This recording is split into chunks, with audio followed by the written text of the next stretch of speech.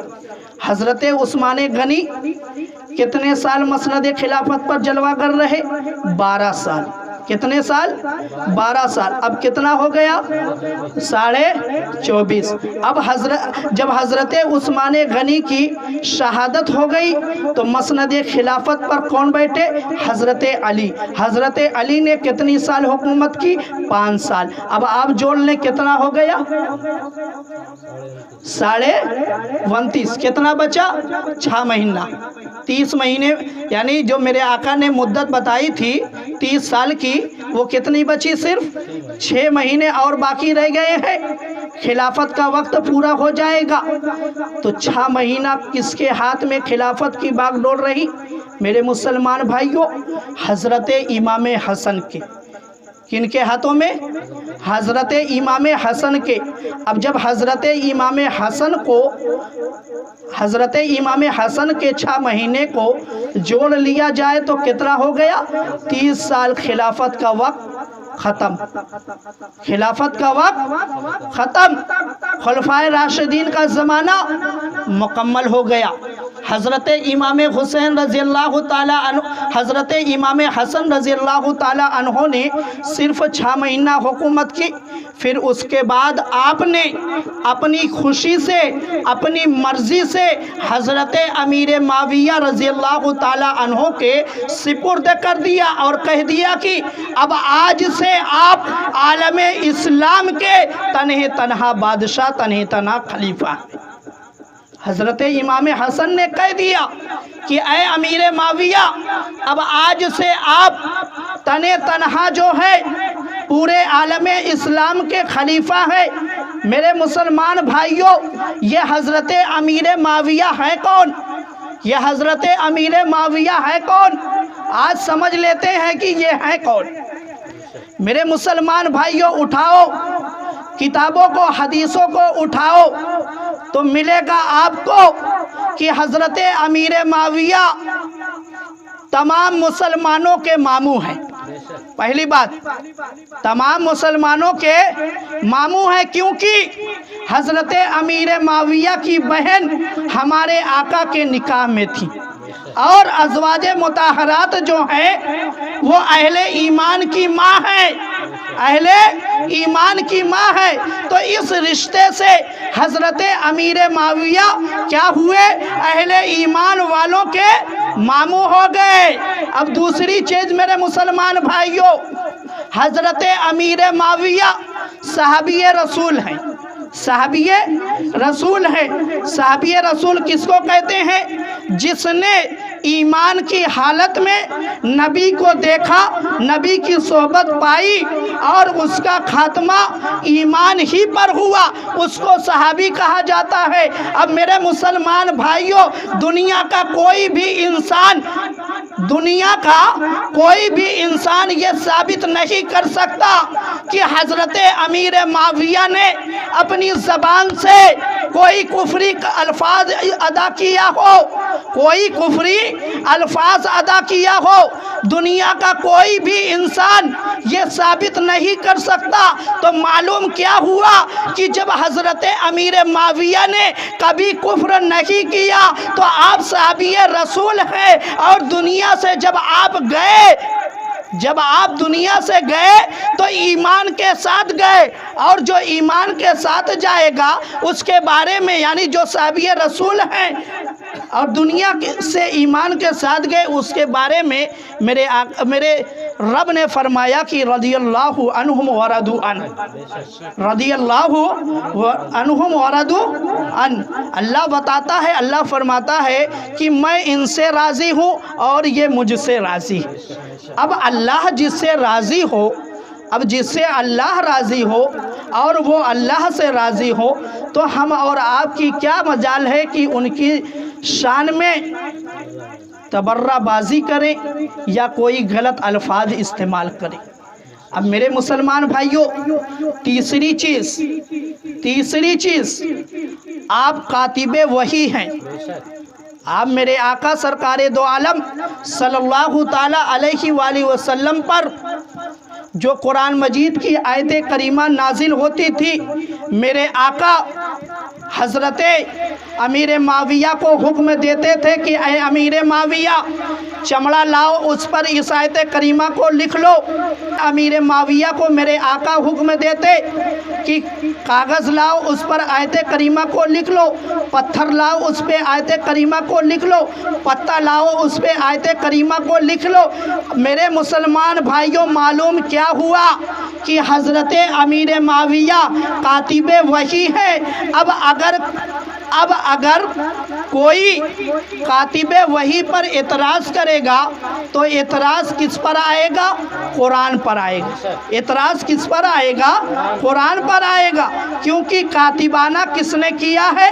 حضرت امیر معاویہ نے کیا ہے۔ اب جب حضرت امیر معاویہ نے آیت کریمہ کو لکھا ہے اور تم امیر معاویہ کو نہیں مانتے ہو، تو کیسے تم یہ یقین کے ساتھ کہہ سکتے ہو کہ یہ آیت کریمہ جو قرآن میں موجود ہے بالکل اسی طریقے سے ہے جیسے نبی پر نازل ہوئی تھی؟ تو معلوم کیا ہوا، اگر تم قرآن مجید پر ایمان رکھتے ہو کہ جیسا قرآن مجید کل نازل ہوا تھا اسی طریقے سے آج بھی موجود ہے، تو تم کو حضرت امیر معاویہ کو ماننا پڑے گا۔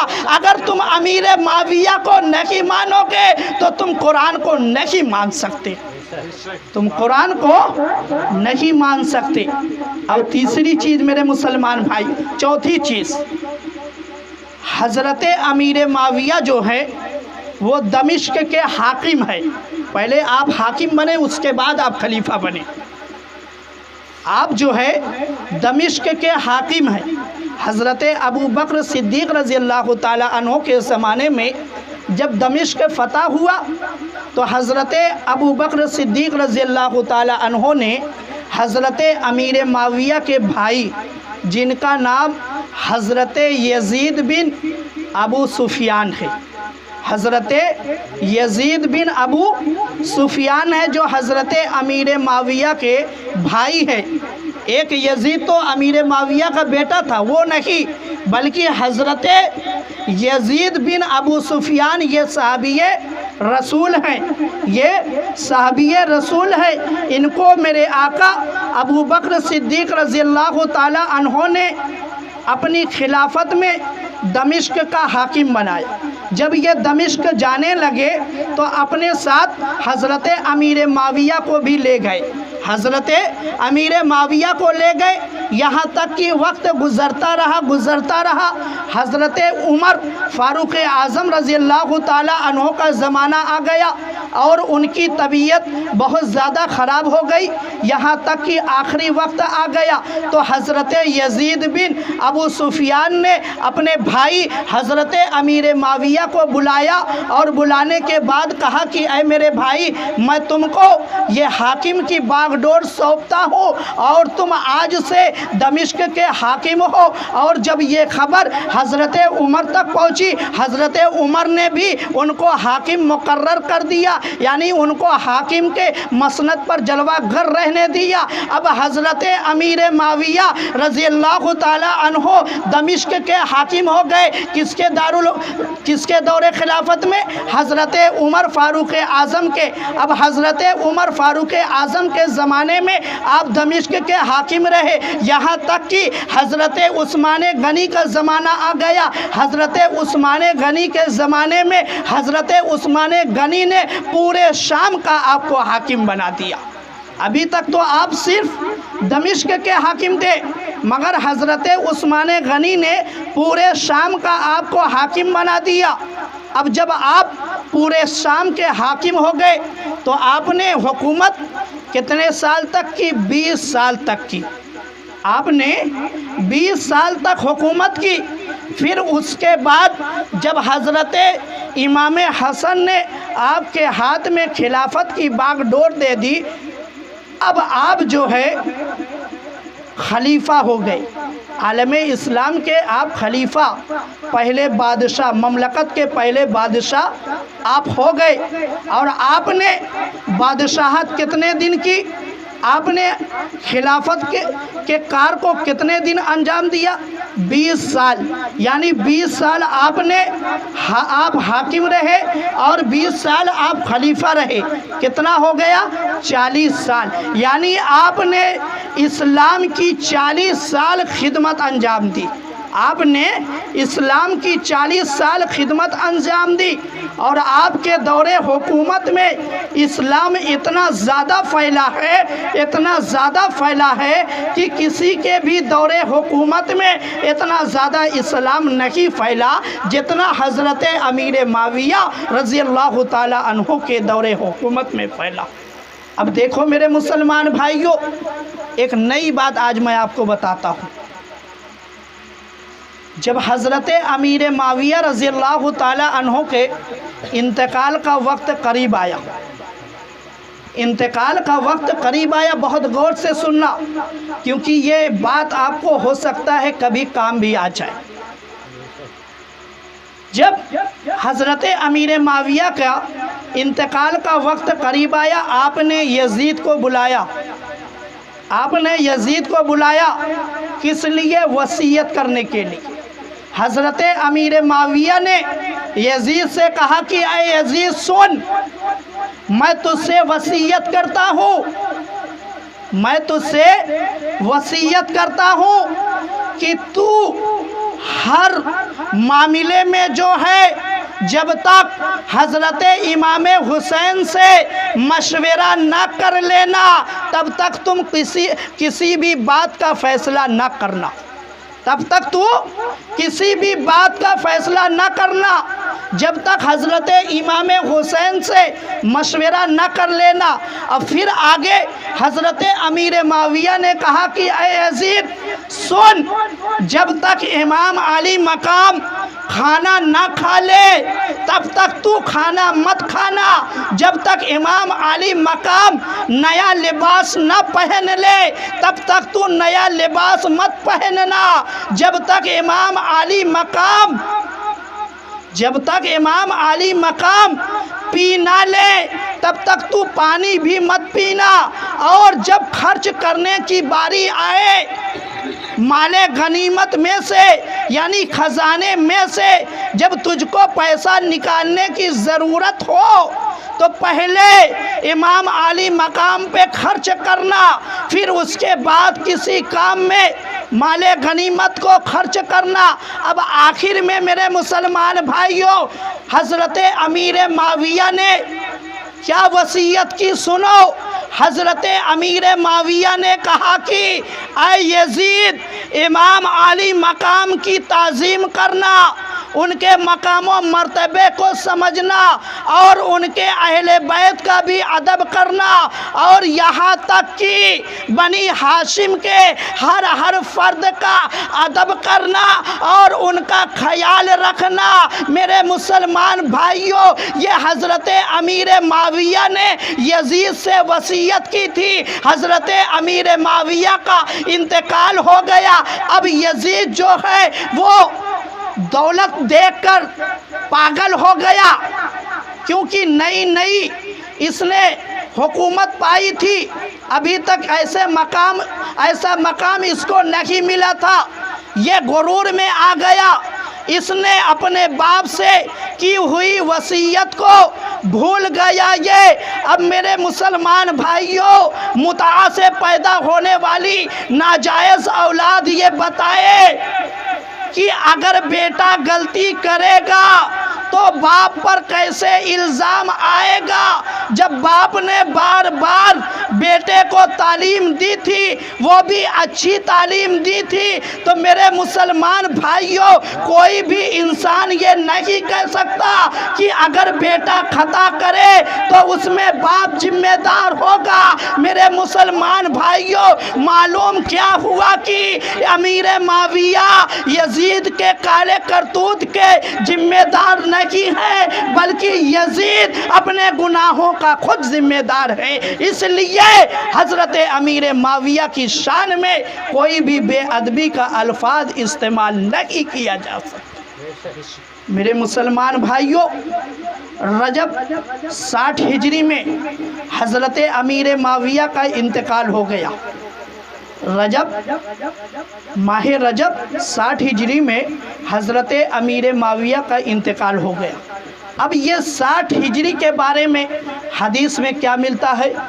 حدیث پاک میں ملتا ہے کہ میرے آقا سرکار دو عالم صلی اللہ تعالی علیہ وآلہ وسلم نے ارشاد فرمایا، میرے آقا سرکار دو عالم صلی اللہ تعالی علیہ وآلہ وسلم نے ارشاد فرمایا کہ سن 60 ہجری میں بنی امیہ میں ایک ایسا شخص پیدا ہوگا جو میری سنتوں کو بدلے گا، اور اس کا نام یزید